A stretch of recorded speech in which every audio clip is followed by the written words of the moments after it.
This is video number 2. Basically what I did was I unsolder the prongs here and I removed it and I put a new AC jack, as you can see. And now I'm going to put it together. I checked everything. The capacitor looks okay. Everything looks to be in order. So now I'm going to put it back together and try to see if it works. So I'm going to take the dust out of this. Everything nice and clean. So the jack looks good. It's not loose anymore. It was loose. So now I'm going to put it back together.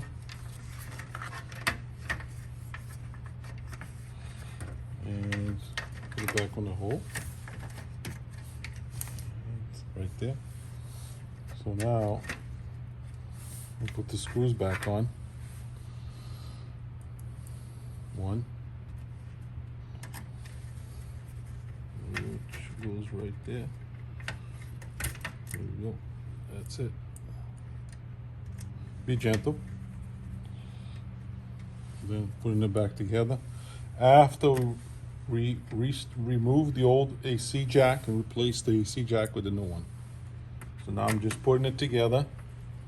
And we're gonna try for power, which the customer told us there was no power.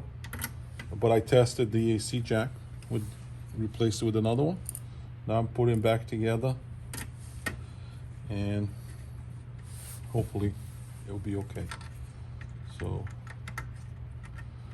put that in there. This is the power button. This is the on and off power button. Put it back in place.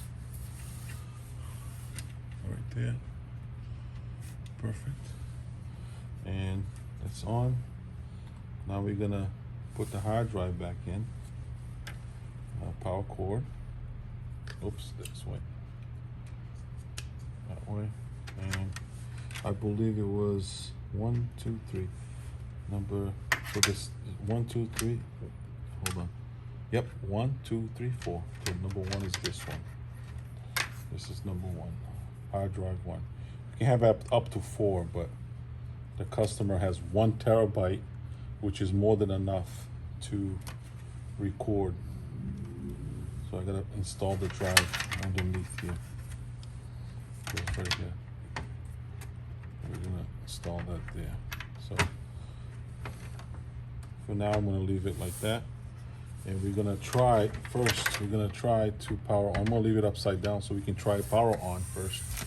And stay tuned for the next video. We're gonna try to test it all out and see if everything's okay.